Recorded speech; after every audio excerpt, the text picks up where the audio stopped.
शुरू करो, बताना। हाँ, बुक बंद कर लो। पहला है क्या, मूल संविधान में कितनी अनुसूचियां थी बताओ? 8 ना। और किस संविधान संशोधन अधिनियम द्वारा भारतीय संविधान में 9वीं अनुसूची जोड़ी गई? पहला, यानी पहले मूल संविधान जो संविधान बना उसमें तो 8 अनुसूची था क्या, और 9वां अनुसूची जोड़ा गया कब बताओ? पहला संशोधन में। अभी वर्तमान पूछेगा कुल कितना बताओ उसका अनुसूची है, कुल अनुसूची के कितना बताओ? 12। तो 9वां कब जोड़ा गया था? पहला संशोधन जब हुआ था तब। अब कह रहे कि संविधान की द्वितीय अनुसूची का संबंध किससे है? तो महत्वपूर्ण पदाधिकारियों के वेतन से। यानी कि जो अनुसूची टोटल मूल संविधान में 8 था ना, उसमें से दूसरा अनुसूची क्या बताता है कि जो भी पदाधिकारी हैं उसका वेतन से, यानी कि महत्वपूर्ण पदाधिकारियों के वेतन से। और उसके बाद कि भारतीय संविधान में 22 भाषाओं को राजभाषा का दर्जा प्रदान किया गया है। मैं पूछूंगा बताओ भारतीय संविधान में कितने भाषाओं को राजभाषा का दर्जा दिया गया? तो 22। तो यह जो है संविधान की किस अनुसूची में इसका उल्लेख है? क्या बोलेंगे? 8वां अनुसूची में। किसमें? 8वां अनुसूची में। अगला है कि दल बदल के आधार पर निर्वाचित सदस्यों की अयोग्यता संबंधी विवरण संविधान की किस अनुसूची में दिया गया है? 10वां। दल बदल, क्या मैं बोला भी था, 2 से दल हो रहा है और 2 से 10 भी हो रहा है, तो इस तरह से भी ध्यान रख सकते हो। आगे बता रहा है क्या, अब तो बढ़ गया है क्या अभी, लेकिन बता रहा है क्या, वर्तमान समय में भारतीय संविधान में गणना की दृष्टि से कुल कितने अनुच्छेद और अनुसूचियां हैं? 43 अनुच्छेद और 12 अनुसूचियां। यानी कि इस समय जब ये बुक में मानो कि 2025 तक बता रहा है 443 अनुच्छेद और 12 अनुसूचियां।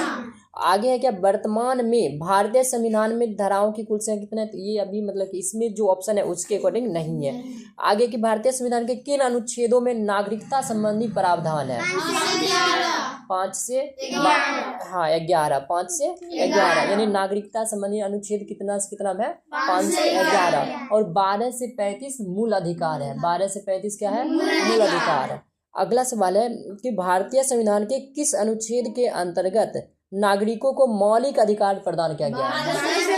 हाँ, अनुच्छेद 12 से 35। अगला है क्या, संविधान के किस अनुच्छेद के तहत छुआछूत को समाप्त किया गया है? अनुच्छेद 17। क्या अनुच्छेद 17 में क्या किया गया बता? छुआछूत का अंत किया गया है। आगे भारतीय संविधान के किस अनुच्छेद में प्रेस की स्वतंत्रता दी गई है? कौन सा अनुच्छेद?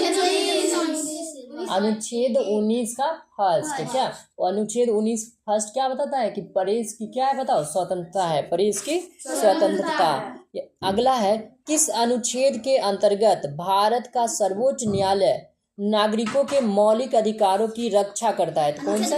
अनुच्छेद 32। कौन सा है बता? अनुच्छेद 32। यानी अनुच्छेद 32 के अंतर्गत ही भारत का सर्वोच्च न्यायालय जो है नागरिकों के मौलिक अधिकारों की रक्षा करता है ना।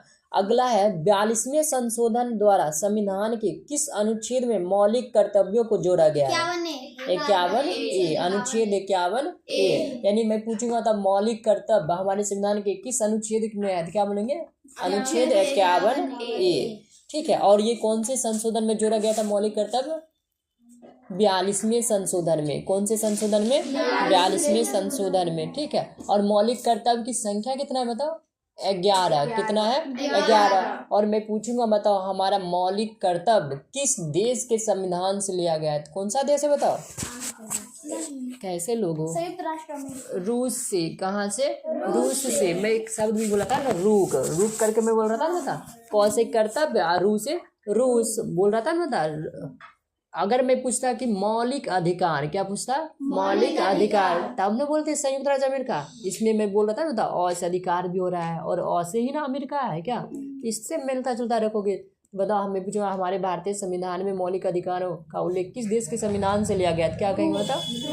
मौलिक अधिकार में पूछूंगा तो अमेरिका, संयुक्त राज्य अमेरिका। जब मैं मौलिक कर्तव्य पूछूंगा तब बोलोगे हाँ ठीक है, अब बहुत सुंदर है, रूक शब्द से। क्या अगला है क्या, राष्ट्रपति संविधान के किस अनुच्छेद के अंतर्गत लोकसभा को भंग कर सकता है? तो कौन सा अनुच्छेद? अनुच्छेद 356, यानी कि ये बात ध्यान रखोगे, लोकसभा को कौन भंग कर सकता है बताओ? राष्ट्रपति। कौन भंग कर सकता है?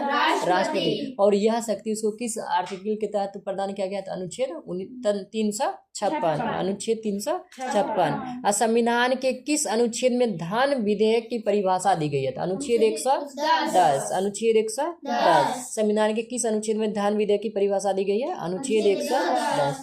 आगे क्या, संविधान के किस अनुच्छेद के तहत राष्ट्रपति अध्यादेश जारी करता है? तो अनुच्छेद 123 अध्यादेश जारी करता है, कब बताओ? अनुच्छेद 123। आगे है क्या, संविधान के किस अनुच्छेद के तहत सर्वोच्च न्यायालय तथा उच्च न्यायालय को न्यायिक पुनरावलोकन की शक्ति प्रदान की गई है? तो अनुच्छेद 226, अनुच्छेद 226। अगला है क्या, संविधान के किस अनुच्छेद के अंतर्गत अधीनस्थ न्यायालयों या जिला न्यायालयों का प्रावधान किया गया है? तो कौन सा बताओ? अनुच्छेद 233, अनुच्छेद 233।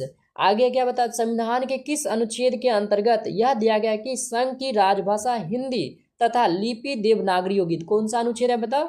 अनुच्छेद 343, अनुच्छेद 343। ये भाषा संबंधित जो भी रहेगा ना, ये सब बहुत जरूरी है, ध्यान रखना। जैसे मैं पूछूंगा बता, हमारे संविधान में 22 भाषाओं को राजभाषा का दर्जा दिया गया है ना, ये अनुसूची कौन सी अनुसूची है बता? 8वां है ना। तो इसी में पूछूंगा कि हमारा जो हिंदी भाषा है इसको भी ना राजभाषा का दर्जा है क्या?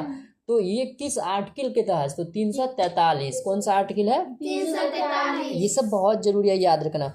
आगे किस अनुच्छेद के अंतर्गत राष्ट्रपति राष्ट्रीय आपातकाल की घोषणा करता है? तो राष्ट्रीय आपातकाल बोलेगा ना, तो आर्टिकल 352। कितना बोलेंगे? आर्टिकल 352। अब बताओ, राष्ट्रपति 356 के अंतर्गत क्या करता था? लोकसभा को भंग कर सकता है क्या? वो ना संविधान में उसको ताकत दिया है कि राष्ट्रपति जो है लोकसभा को भंग कर सकता है। यह किस आर्टिकल में दिया गया था? आर्टिकल 356 में। और राष्ट्रपति जो शासन लगाता है ना अपना राष्ट्रीय आपात, क्या तो वो किस आर्टिकल के तहत बता? 352। किसके तहत? 352 के तहत। संसद को संविधान संशोधन का अधिकार दिया गया है, ये है अनुच्छेद 368 में। अनुच्छेद 368 में इसमें जितना भी दिया है ना आर्टिकल करके, वो जो सब बहुत ज़्यादा इंपॉर्टेंट है, कोई ना कोई किसी न किसी एग्जाम में पूछते ही रहता है। जिसमें ये जो अभी सवाल था ना, राष्ट्रीय आपात, ये पूछता है कि भारत के राष्ट्रपति राष्ट्रीय आपात किस अनुच्छेद के तहत या किस आर्टिकल के तहत लगाते हैं? तो वो क्या होता है? 352। ठीक है। और लोकसभा को भंग करने का अधिकार कितना में? 356 में। तो ये सब ध्यान रखना बहुत जरूरी है। आगे बताओ, भारत एक क्या है बताओ?